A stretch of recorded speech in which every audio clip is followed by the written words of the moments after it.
Fabio Franceschi di Grafica Veneta va a processo per discriminazioni razziali, ma poi decide di assumere 19 lavoratori pakistani. La notizia sulla prima pagina del Mattino di Padova di oggi potrebbe rappresentare davvero una svolta per il caso Grafica Veneta, una vicenda iniziata ancora la scorsa estate che ha visto la multinazionale di Trebaseleghe, Grafica Veneta appunto, azienda leader nel settore della stamperia e della rilegatura di libri, un'azienda finita nella bufera per dei casi di maltrattamento ai danni dei lavoratori della BM Service, un'azienda trentina che aveva in appalto l'etichettatura e l'impacchettamento appunto dei libri stampati nel capannone di Grafica Veneta. Ebbene, l'ultimo capitolo di questa vicenda è relativo proprio a un ricorso della FIOM CGIL per le frasi che il patron di Grafica Veneta, Fabio Franceschi appunto, aveva rilasciato in un'intervista al quotidiano nazionale La Stampa. Questo è Sveglia Veneto, il primo podcast dedicato all'informazione vista da nord-est. Io sono Jack Calcetto, oggi è il 9 febbraio 2022. La prima notizia del giorno riguarda appunto il processo per discriminazioni razziali, una causa civile nei confronti di Fabio Franceschi di Grafica Veneta che è approdata ieri in tribunale, anche se l'imprenditore non si è presentato. La vertenza sindacale arriva probabilmente a una svolta, l'udienza dal giudice viene rinviata. Il Mattino di Padova in qualche modo collega le due cose perché appunto con l'approssimarsi dell'udienza di ieri e forse anche alla luce della dichiarata urgenza di reclutare personale per la sua azienda Grafica Veneta, probabilmente Franceschi ha riconsiderato l'ipotesi di assumere i pakistani della ditta in appalto che si occupava appunto di etichettatura e impacchettamento. C'è una mediazione con la comunità pakistana e l'imam, avviata una trattativa per trovare una via d'uscita che chiuda tutte le rivendicazioni. Nel frattempo comunque resta in piedi l'azione legale promossa dalla FIOM CGIL insieme ad un'altra associazione. L'ipotesi è di la violazione della normativa europea contro le discriminazioni. Cosa aveva detto Fabio Franceschi in questa intervista alla Stampa? Frasi come: avevano la mascherina in faccia per calunniarci, uno era vestito come uno zingaro, sono un po' così, pulizia e bellezza non è che facciano parte della loro cultura. E poi soprattutto aveva dichiarato Fabio Franceschi che di pakistani nella sua azienda non ne voleva più. Ecco, potrebbe forse aver cambiato idea. Vedremo come andrà a finire questa vicenda. Nel frattempo voltiamo pagina, una notizia sulle pagine del Gazzettino, ma anche dei quotidiani del gruppo Gedi di oggi: falsi investimenti in ricerca, indagati i titolari di 15 ditte tra Padova e Venezia. Quindi 9 imprenditori sono accusati dalla finanza di aver frodato l'erario, sequestrati già beni per 6 milioni di euro. Si chiamava Luxury Porterage, l'operazione della Guardia di Finanza di Padova. Appunto si tratta di frode fiscale e al centro delle indagini una società di logistica e facchinaggio, in passato già finita nei guai. Il commento della Filt CGIL non stupisce, avevamo già avuto delle vertenze sia nel 2019 che nel 2008, nonostante il quadro non sia ancora chiaro, dice il sindacato, gli elementi che emergono sono sempre gli stessi: società fittizie costituite con €1 di capitale sociale che nascono e spariscono nel giro di una notte e sempre legate a una società più grossa che svolge funzioni da consorzio e opera da stazione appaltante. Presenza delle cosiddette teste di legno. la presenza di manodopera spesso straniera che si trova in una condizione di bisogno tale da accettare qualsiasi vessazione e ricatto, mancato versamento di contributi ai lavoratori, emissioni di fatture false a copertura di prestazioni inesistenti, omesso versamento dell'IVA entro i termini stabiliti dalla legge e quindi le rateizzazioni al debito del debito con lo scopo di acquisire il tempo necessario per protrarre le proprie attività e ottimizzare al massimo gli illeciti guadagni per poi sparire e rinascere dopo qualche tempo quando le acque si sono calmate e la giostra può ripartire. Sempre il sindacato sottolinea come la pena è irrisoria a fronte del rischio, il buco previdenziale a decine e decine di lavoratori, l'ingente evasione fiscale con danno dello Stato. Sempre la solita storia. Questo è il commento dei sindacati, quindi COP sulla carta che nascondono violazioni, serve una svolta.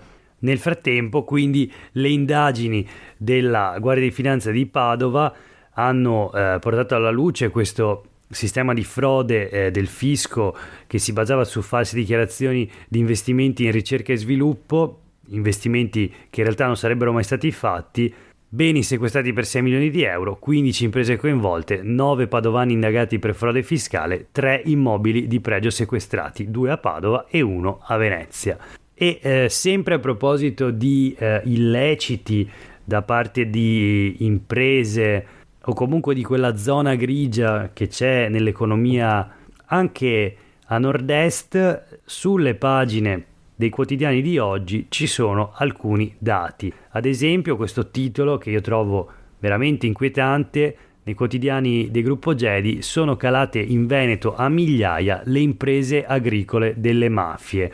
È l'allarme, direi, della Guardia di Finanza. Il comandante regionale della Guardia di Finanza, Giovanni Mainolfi, dice che in regione sono arrivati 6.000 nuovi imprenditori e alcuni di questi hanno perfino il 416 bis. Sono nate in Veneto durante la pandemia 7.500 aziende agricole a fronte delle circa 3.000 che invece sono fallite, quindi un saldo positivo di 4.500 aziende agricole e preoccupa che di queste nuove imprese comparse nello scenario veneto, 6.000 hanno problemi con la giustizia.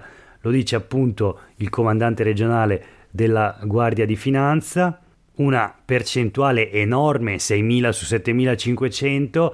Una violazione può capitare, dice Mainolfi, ma qui parliamo del rischio di infiltrazione della criminalità nell'economia locale. Ci sono titolari che hanno precedenti di associazione a delinquere di stampo mafioso e anche rapine e estorsioni anche in agricoltura. Hanno sulle spalle, dice, dei reati che ci devono far riflettere. Sul Gazzettino di oggi invece altri numeri.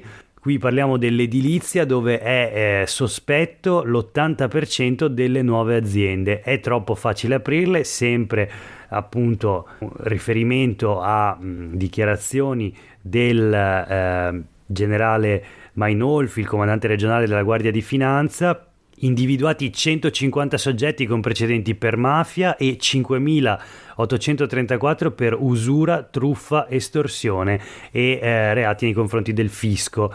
Quindi appunto anche qui le proporzioni sono simili: su 7.000 società nate negli ultimi 2 anni, 6.000 sono invischiate con fenomeni illegali, quindi attenzione agli effetti sulla corsa al superbonus 100%, perché chiaramente dove ci sono soldi e dove ci sono molti soldi disponibili tutti assieme all'improvviso, ebbene è più facile che si infiltri il malaffare e anche la criminalità organizzata. E parliamo ancora di appunto affari, criminalità, malagestione. Qui c'è stato probabilmente qualcosa di questo tipo. Parliamo del maxi traffico illecito di rifiuti che vede indagati 17 persone a nord-est, li definisce 17 indagati eccellenti il titolo sui quotidiani del gruppo Gedi di oggi. Parliamo di una notizia che già ieri avete sentito nella puntata di Sveglia Veneto. Il traffico di rifiuti appunto dal Friuli all'Austria, dalla Slovenia all'Ungheria, ma anche in Veneto, tutta una serie di conferimenti di rifiuti finiti nel mirino dei carabinieri del NOE di Udine, che hanno monitorato con il GPS i transiti dei camion in uscita dalle aziende appunto indagate nella primavera del 2021. Nell'indagine sono coinvolti anche gli amministratori delle società alle quali sono arrivati i carichi e quindi a cui erano destinati i carichi di rifiuti. Nel Padovano finiscono nei guai gli ex vertici e il socio privato di Sesa, la società partecipata al 51% dal comune di Este, che sostanzialmente si occupa della gestione dei rifiuti in mezza provincia, e l'accusa contesta il passaggio dei rifiuti urbani, dei rifiuti friulani negli impianti di Este e Lozzo a Testino. L'azienda partecipata, appunto Sesa, non commenta. Voltiamo pagina, parliamo di hacker adesso, ce ne siamo occupati parecchio negli ultimi giorni. Per una volta non parliamo della sanità veneta, che è stata esposta negli ultimi mesi ad attacchi ma anche a bug informatici. Molto più semplicemente, oggi la notizia arriva invece da Treviso, la leggiamo sulla Tribuna di oggi, ed è una curiosità quasi, farebbe ridere se non ci fosse da piangere invece per lo stato della sicurezza informatica delle nostre reti. E allora qual è il caso?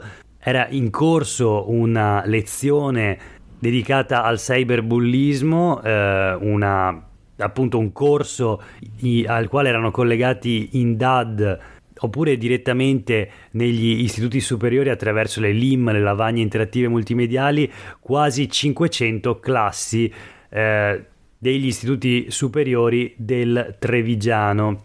A tenere la lezione sui pericoli del web era proprio un agente qualificato della polizia postale.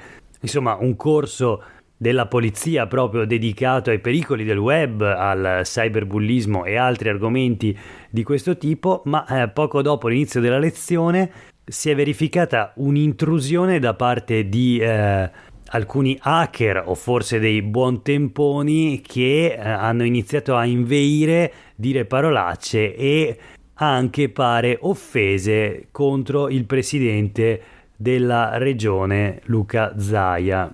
La lezione della polizia postale è stata quindi interrotta e rinviata a data da definirsi.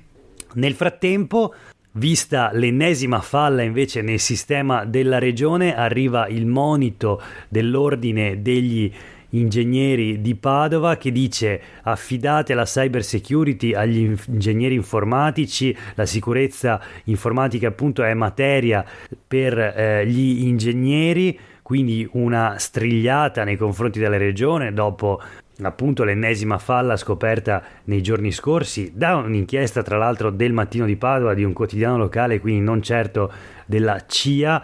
Era emerso questo incredibile bug nei sistemi della sanità veneta che permetteva di accedere, di visualizzare e scaricare i certificati di negativizzazione dei veneti, appunto risultati positivi al Covid e inseriti nel percorso di sorveglianza sanitaria.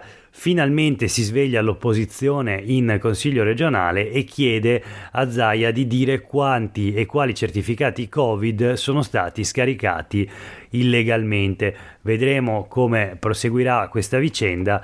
Nel frattempo il Consiglio regionale ha approvato all'unanimità una legge sulla parità retributiva tra uomini e donne in Veneto. Festeggia la prima firmataria, la proponente di questo provvedimento, Vanessa Camani, consigliera regionale del Partito Democratico di Padova.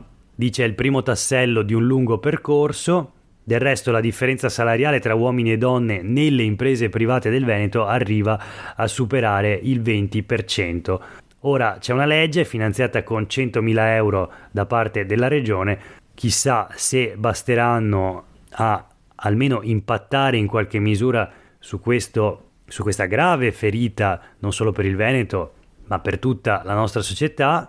Nel frattempo, per oggi è davvero tutto. Grazie per aver ascoltato questa puntata di Sveglia Veneto. Io sono Jack Calcetto. Oggi è mercoledì 9 febbraio 2022. Una buona giornata a tutte e a tutti.